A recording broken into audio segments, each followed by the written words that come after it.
Good evening. You're watching AWANI Tonight with me, Soraya Mia. The government will launch the Madani economic narrative in August this year. Prime Minister Datuk Seri Anwar Ibrahim says it aims to provide each ministry and agency clear directions in implementing the government's economic plans. Ya, kita ada prinsip ekonomi yang kita carakin cara ringkas dalam buku Madani.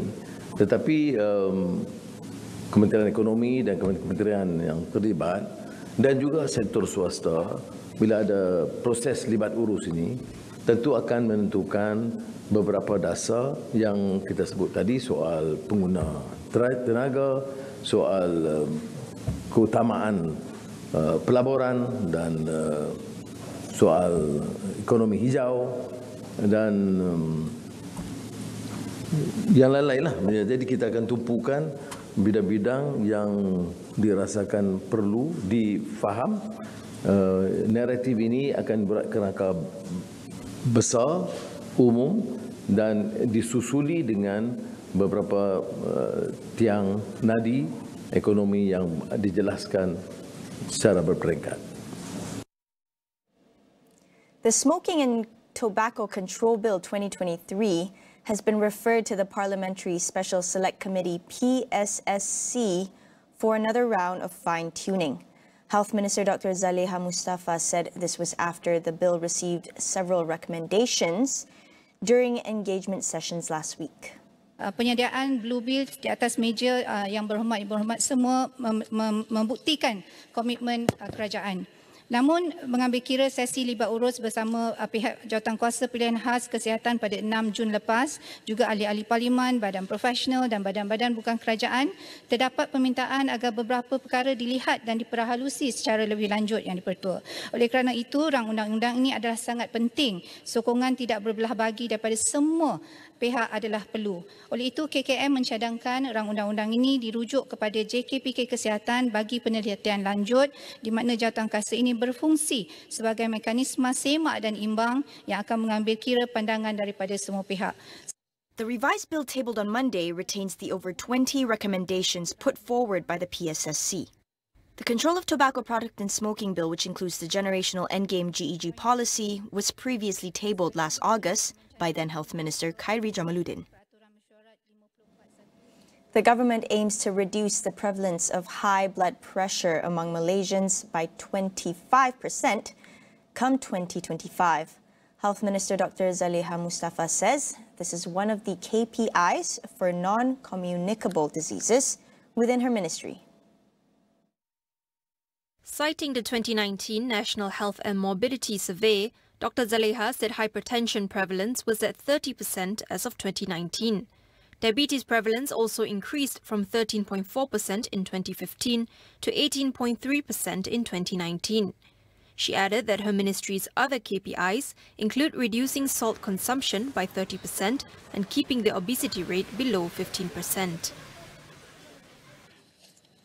Khusus bagi kencing manis ataupun diabetes ini, kita melakukan pemantauan. Pemantauan adalah melalui pengukuran darah HbA1c ataupun paras glukos darah dalam masa setiap 3 bulan.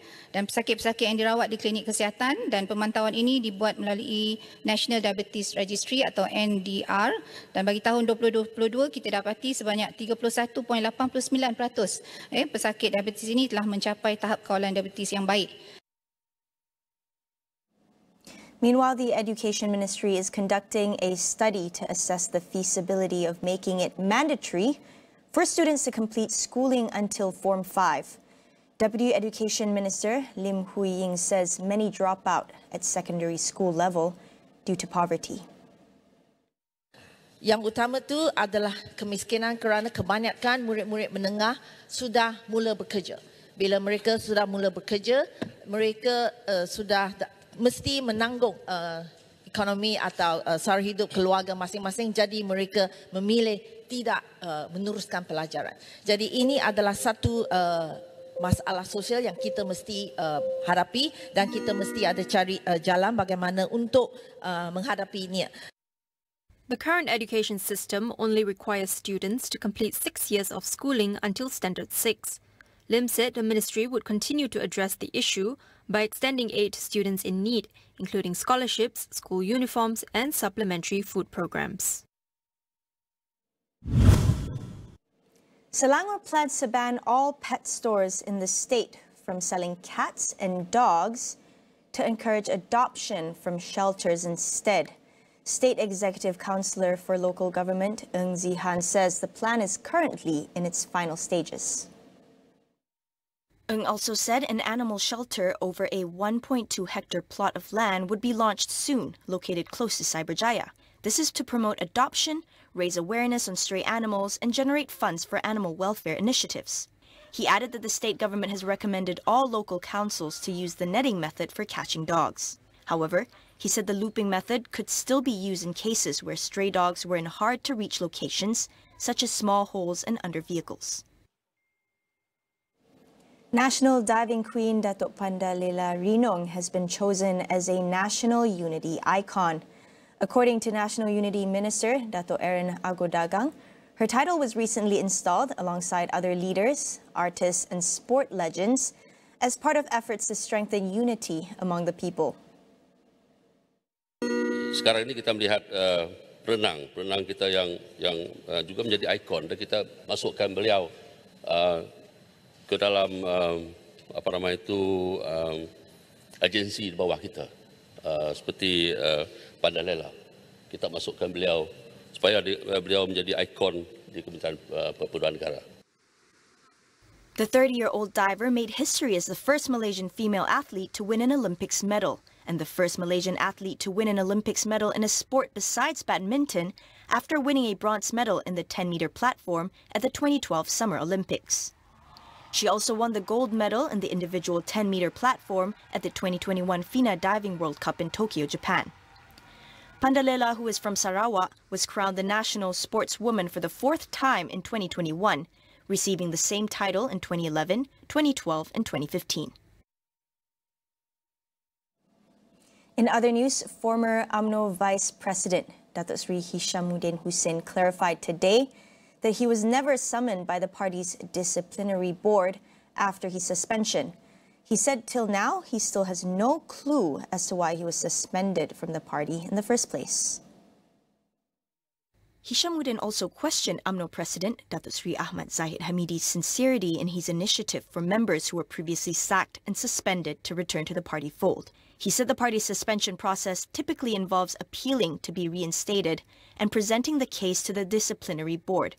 But until now, the board has yet to call him in for further investigation. Zahid recently said that the party is open to the possibility of reinstating members who were previously suspended, adding that the disciplinary board will carefully review each appeal and the party's Supreme Council will make the final decision. The Deputy Prime Minister also confirmed that UMNO has not received any appeals from former members who were expelled from the party. Other individuals such as Datuk Maulizan Bujang and Datuk Sri Muhammad Salim Sharif were also suspended, while Khairi Jamaluddin, Tan Sri Anwar Musa and Tan Sri Noh Omar were sacked from the party. We'll go for a quick break. We'll be right back.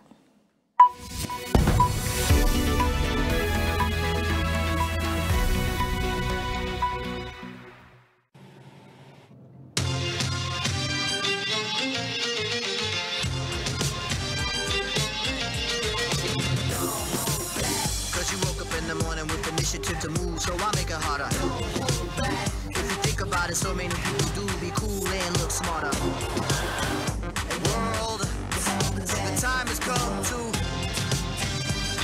Michelin terus berinovasi agar dunia boleh bergerak lebih laju.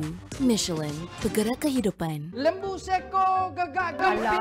Kalau pantun yang sama, ibadah kurban tanda kasih agar hati jadi bersih. Sudah dikata berkali-kali, nak ditunggu apa lagi? Kalau ibadah kurban yang dicari, isi kurbanlah yang pasti. Daftarlah sekarang. Mudah dan dipercayai.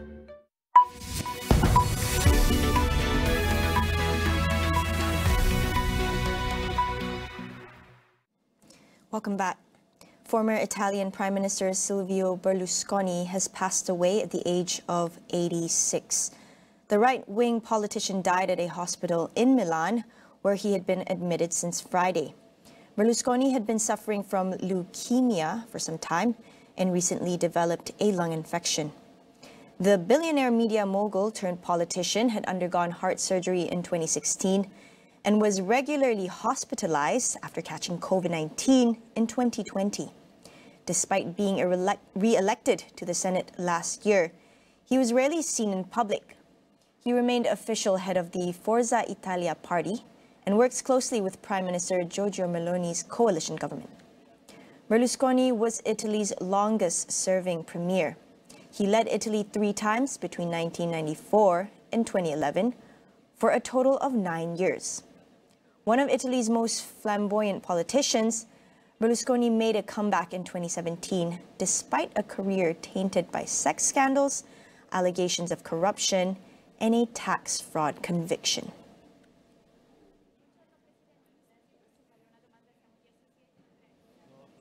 Thailand's prime ministerial frontrunner, Pita Limcharoenrat, will be investigated over whether he was qualified to run in last month's election. The Election Commission confirmed today that there is sufficient information to suspect that Pita is unfit or prohibited from seeking public office and that he will be investigated. Pita, the 42-year-old leader of the progressive Move Forward party, has faced several complaints from rivals since his party dominated last month's elections. The Election Commission had earlier dismissed 3 complaints for being filed late, while 4 others against the party were thrown out. But Pita is by no means out of the woods, as the poll body is investigating whether he was knowingly unfit to register as a parliamentary candidate because of his ownership of shares in a media firm, which is prohibited under election rules. Pita has downplayed the issue, arguing that the shares in the company ITV have since been transferred and that the company is not an active media organization. If found guilty, Pita could face disqualification, up to 10 years in prison, and a 20-year ban from politics. Move Forward Party Secretary General Chaitawat Tudlaton said the party was confident that the allegations against Pita did not have sufficient evidence. Around 13,000 people have been evacuated in northeast Philippines as the country's most famous volcano, Mayon, continues to emit lava and sulfuric gas. Residents within the danger zone have been relocated due to the risk of rock falls and landslides. Mayon is currently under the 3rd highest warning in a 5-tier system that predicts the threat of an explosive eruption. It started spewing lava last week, but evacuations only began over the weekend as volcanic activity intensified and triggered alerts.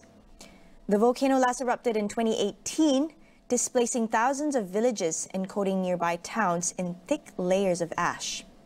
In recent days, 2 other volcanoes, Taal and Kanlon, have also been put under close watch for signs of unrest.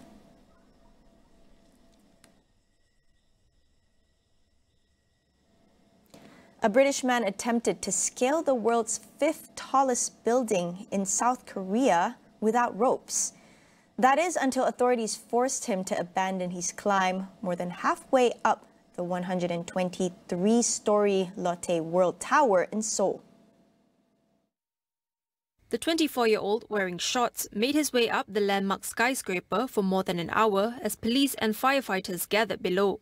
He reached the 73rd floor, where authorities forced him to get into a maintenance cradle and enter the building. A local newspaper identified the man as George King Thompson. British media reported that he was arrested and jailed for climbing the Shard building in London in 2019. In 2018, Alan Robert, also known as the French Spider-Man, also attempted to scale the Lotte World Tower. Police arrested him as he was more than halfway up the building. BioNTech, the vaccine maker behind the widely used COVID-19 vaccine, goes to court today as it defends itself against the first lawsuit in Germany related to alleged side effects of its vaccine. A woman is suing the company for at least 150,000 euros in damages for bodily harm caused by the vaccine. The plaintiff claims she had suffered upper body pain, swollen extremities, fatigue, and sleeping disorder as a result of the vaccine. BioNTech in its response argued that the case lacked merit and emphasized the positive risk-benefit profile and well-characterized safety profile of its Comirnaty vaccine. About 3/4 of the 224 million COVID-19 vaccine doses administered in Germany were produced by BioNTech, which pioneered the use of mRNA technology in vaccines. There are about 350 lawsuits filed in Germany seeking compensation for alleged side effects of the vaccines. The cases in Germany represent the largest compensation claim BioNTech has faced worldwide since the COVID-19 outbreak. That report ends AWANI Tonight. Thank you for watching. I'm Soraya Mia, and we'll see you again